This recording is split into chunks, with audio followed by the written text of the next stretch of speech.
Hi friends, good morning. आप लोग कैसे हैं? हम आशा और उम्मीद यही करते हैं कि आप लोग अच्छे होंगे। तो चलिए हम लोग स्टार्ट करते हैं। आज हम आप लोगों के बीच क्लास 10th का मॉडल सेट 1 साइंस लेकर आया हूं। तो चलिए हम लोग बारी बारी से इस क्वेश्चन को सोल्व करते हैं। तो सेट सेक्शन ए में पहला क्वेश्चन नंबर दिया हुआ है। मतलब सेक्शन ए में हमको 5 क्वेश्चन सोल्व करना है। 2 गुना 5 यानी कि हमारा 10 नंबर का सेक्शन ए में। ठीक है, तो इसमें क्वेश्चन नंबर 1 हमारा कह रहा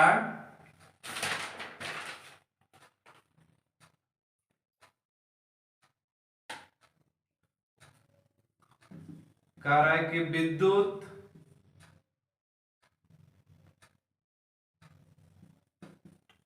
आवेश का SI मात्रक लिखिए।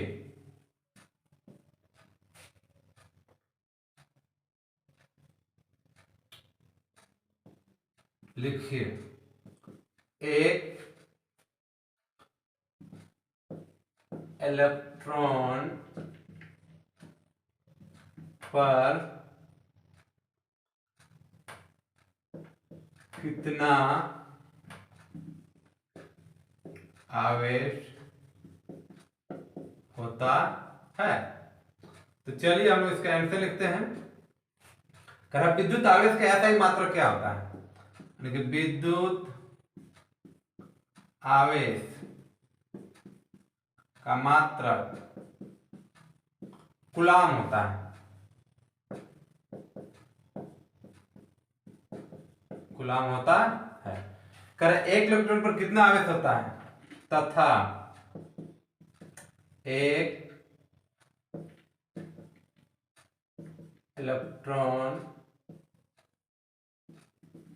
पर 1.6 गुना 10 के पावर 19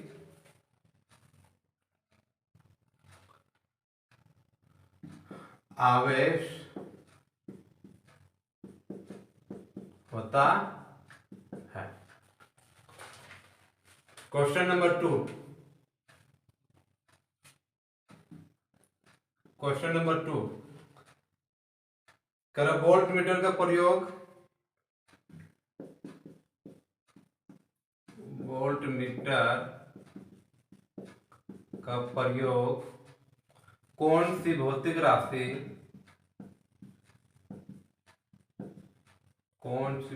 राशि मापने में की जाती है? मापने में की जाती है। इसे विद्युत परिपथ में किस तरह संयोजित किए जाते हैं? तो इसका आंसर होगा वोल्ट मीटर का प्रयोग विभवांतर मापने में किया जाता है तथा इसे समांतर क्रम में जोड़ा जाता है। Question number 3। एक ऐसी धातु का उदाहरण दीजिए जो कमरे के ताप पर द्रव अवस्था में पाई जाती है। द्रव अवस्था में पाई जाती है। इसका आंसर होगा पारा, Hg। क्वेश्चन नंबर 4 है, एल्काइन का सूत्र क्या है? एल्काइन का सूत्र क्या है? एल्काइन का सूत्र होता है CnH2n और माइनस होता है 2। चलिए अब हम लोग क्वेश्चन नंबर 5 की ओर देखते हैं।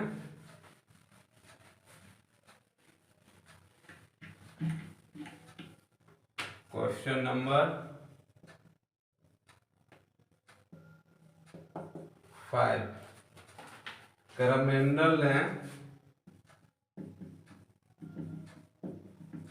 मेंडल ने अपने प्रयोग के लिए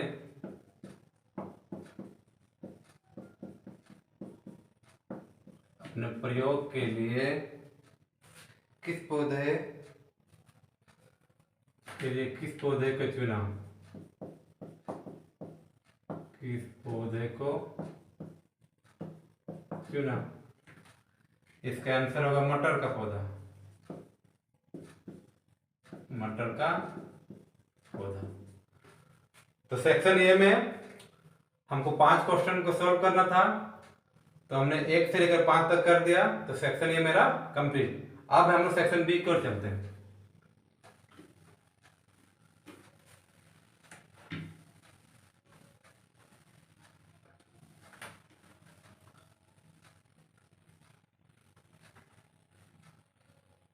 अब हम लोग सेक्शन बी की ओर चलते हैं।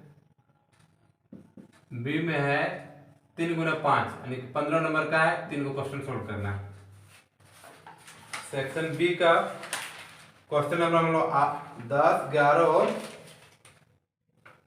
12, 13, 14 सोल्व करेंगे। इसमें क्वेश्चन नंबर 10 कह रहा है विद्युत प्रोटॉन तथा विद्युत स्त्रियों के तापन अवयव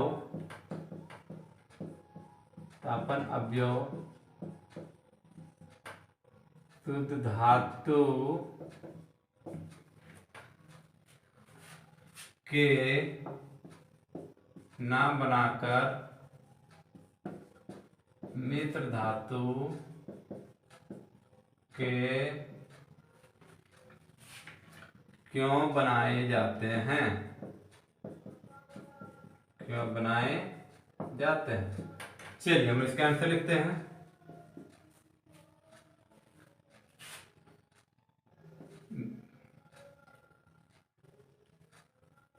चूंकि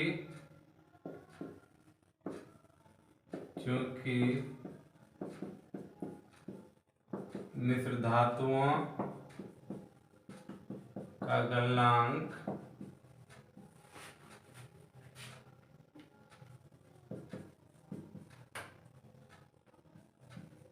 धातुओं की अपेक्षा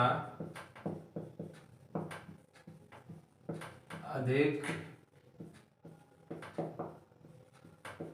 होती है, जिसके कारण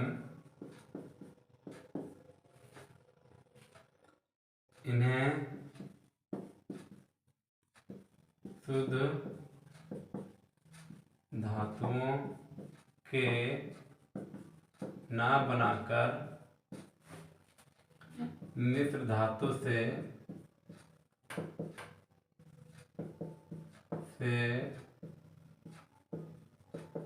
बनाए जाते हैं। चलिए क्वेश्चन नंबर नेक्स्ट 11 3 पर्यावरण हितैषी अभ्यास लिखें। इसका आंसर 3 पर्यावरण हितैषी अभ्यास लिखे हैं।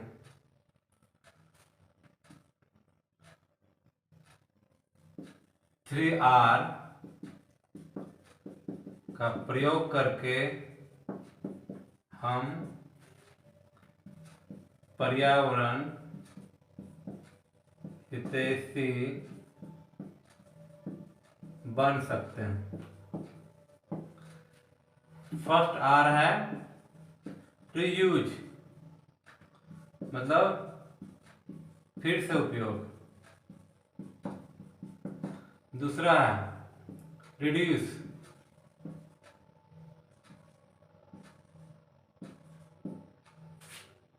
मतलब कम उपयोग। और तीसरा आ रहा है रिसाइकिल, मतलब पुनः चक्रण।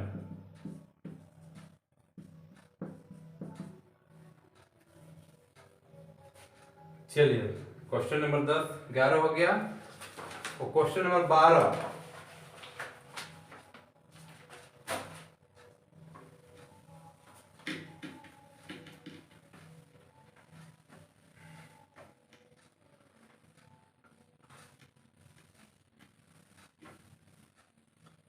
क्वेश्चन नंबर 12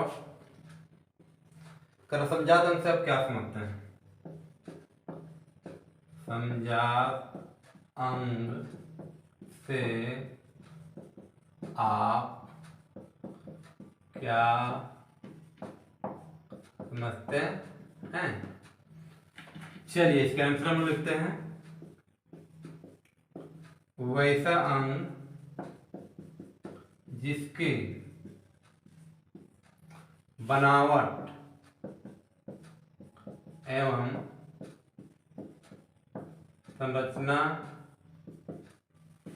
एक समान होते हैं, लेकिन कार्य अलग अलग होते हैं। वैसे अंग जिसकी बनावट एवं संरचना एक समान होते हैं, लेकिन कार्य अलग अलग होते हैं, समझात अंग कहलाते हैं। जैसे मनुष्य का हाथ,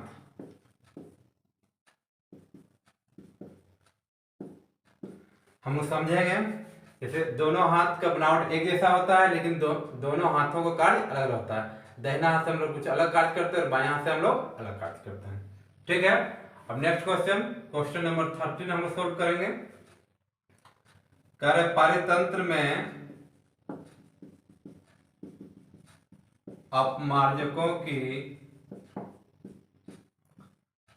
क्या भूमिका है?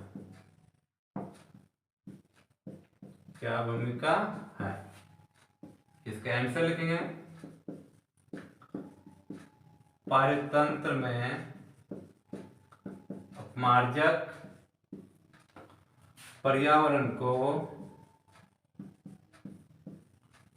शुद्ध रखते हैं एवं उन्हें संतुलन करते हैं। संतुलन करते हैं। क्वेश्चन नंबर 13 हो गया। क्वेश्चन नंबर 14, यहां तो नहीं हटेगा, इसके बाद हम ऊपर लिखेंगे 14।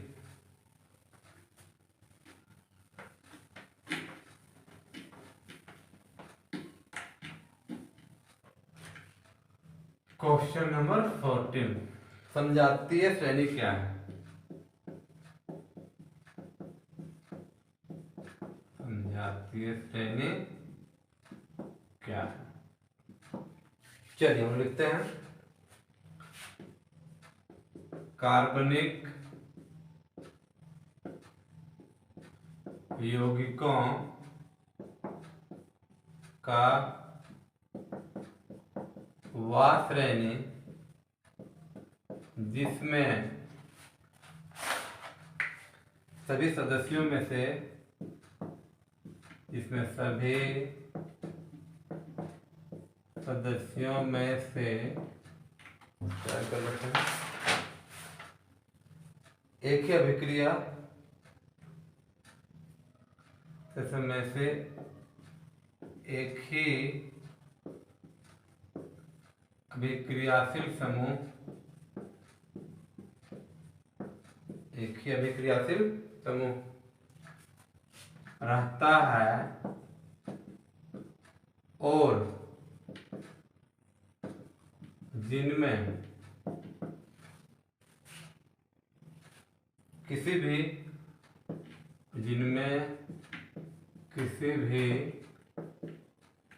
दो क्रमागत सदस्यों के आणविक सूत्र में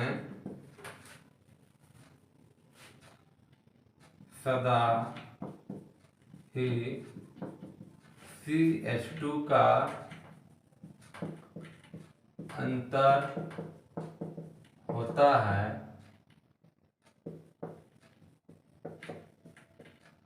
समजातीय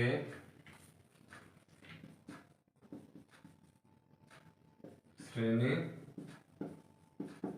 कहलाता है। जैसे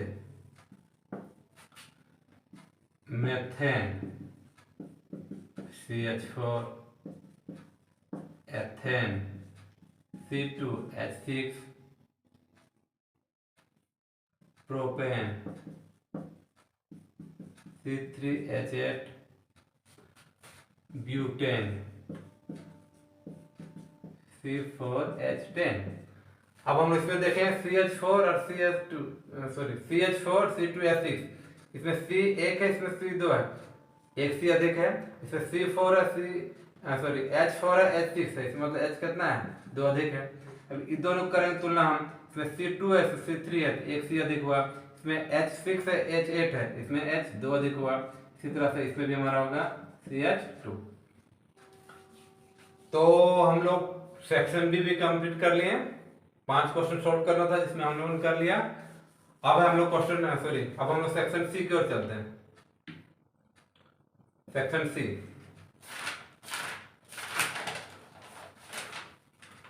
जिसमें से क्या है, हमको 3 क्वेश्चन सॉल्व करना, 55 नंबर का। चलिए हम इसको साफ करते हैं।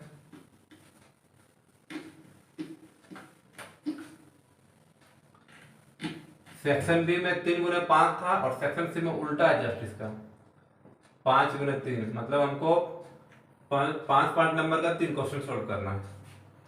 चलिए इसका भी क्वेश्चन नंबर हम 17 पहले लेते हैं। क्वेश्चन नंबर का रहा 17 में कह रहा, धातु एवं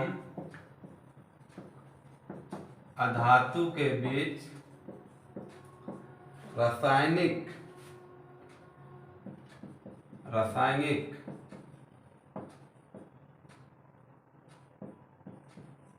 गुणों के आधार पर अंतर स्पष्ट कीजिए, चलिए एक तरफ हमारा धातु, दूसरी तरफ हमारा अधातु। धातु का पॉइंट नंबर 1, धातुएं धनात्मक होती है, जैसे Na+, Ca++ आदि। अधातु का पॉइंट नंबर 1, धातुएं विद्युत ऋणात्मक होती है, जैसे Cl माइनस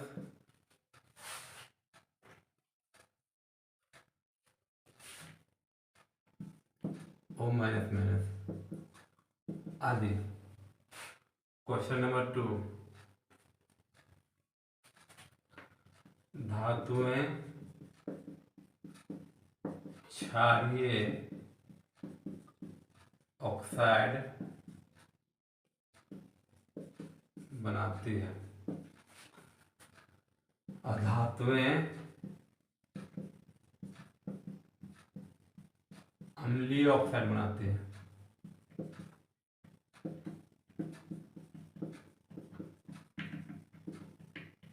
पॉइंट नंबर 3, धातु अम्ल से अभिक्रिया करके लवण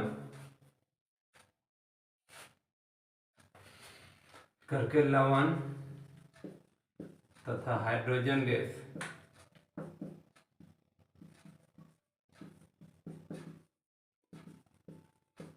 बनाती है।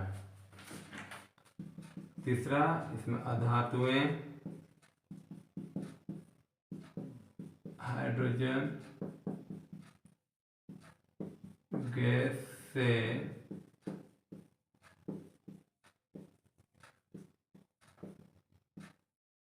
अभिक्रिया करके लवण तथा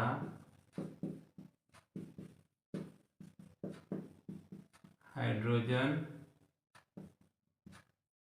गैस नहीं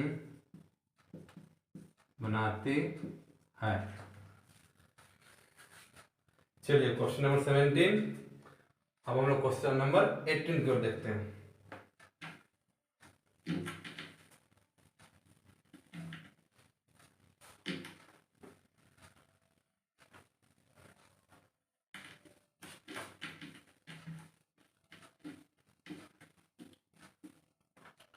क्वेश्चन नंबर 18 कह रहा है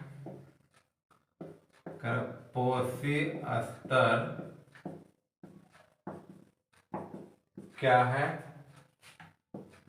एक आहार श्रृंखला का उदाहरण दीजिए। आहार श्रृंखला का उदाहरण दीजिए तथा विभिन्न पोषी स्तर बनाइए तथा विभिन्न पोषी स्तर बनाइए। चलिए लिखते हैं, किसी खाद्य श्रृंखला के विभिन्न चरणों अथवा कड़ी को पोषी स्तर कहा जाता है। जैसे घास, यहाँ लिखें, घास को कौन खाता है? तो कीट पतंग। कीट पतंग कौन खाता है? मेढक। मेढक को कौन खाता है? सांप। मतलब इसमें क्या है, कीट पतंग हुआ प्रथम उपभोक्ता, मेढक हुआ द्वितीय उपभोक्ता और सांप हुआ तृतीय उपभोक्ता। ठीक है, और घास हमारा हुआ उत्पादक। अब हम लोग आते हैं क्वेश्चन नंबर लास्ट की ओर, 19 नंबर।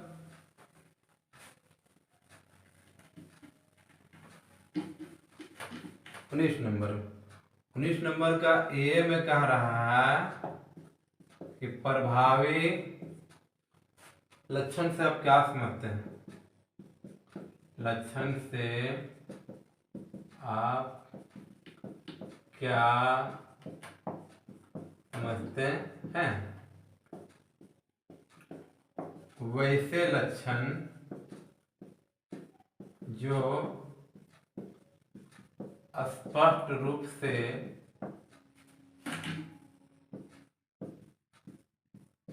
दिखाई पड़ते हैं,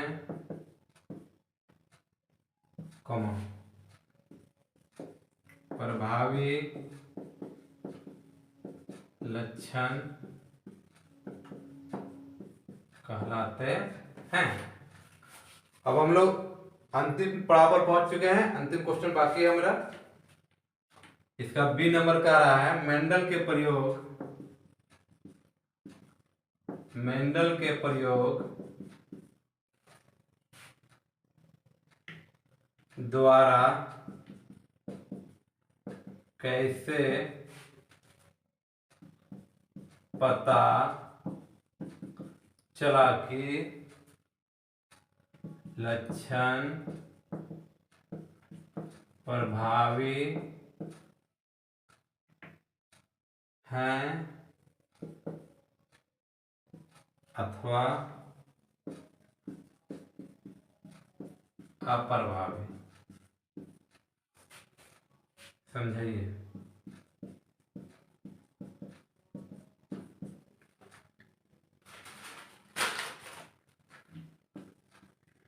चलिए इसका आंसर हम लिखते हैं। मेंडल ने मटर के अलग अलग बीज लिए, जिसमें एक कैपिटल टी, फिर कैपिटल टी, दूसरा कैपिटल टी स्मॉल टी, तीसरा स्मॉल टी और स्मॉल टी।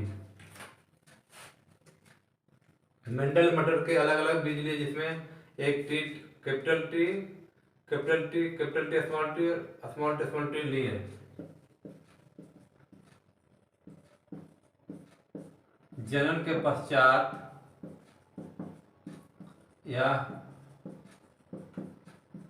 पाया गया कि कैपिटल टी स्मॉल टी तथा कैपिटल टी दोनों लक्षण प्रभावी हैं तथा दोनों स्मॉल टी लक्षण अप्रभावी है। कहने के तात्पर्य किसी भी संतान के माँ और बाप दो में से एक यदि बड़े होते हैं तो उसका संतान निश्चित तौर से ही बड़ा होगा। दूसरा में कह रहा है कि टी कैपिटल टी मतलब दोनों में से जिनके माता पिता दोनों लंबे होते हैं तो उनका संतान निश्चित तौर से ही लंबा होगा। तीसरा में कह रहा है कि यदि दोनों ही स्मॉल टी होते हैं तो उसका संतान निश्चित तौर से ही नाटा होगा। तो वीडियो यदि अच्छा लगा होगा तो आप लोग लाइक शेयर कमेंट जरूर कीजिएगा। जय हिंद।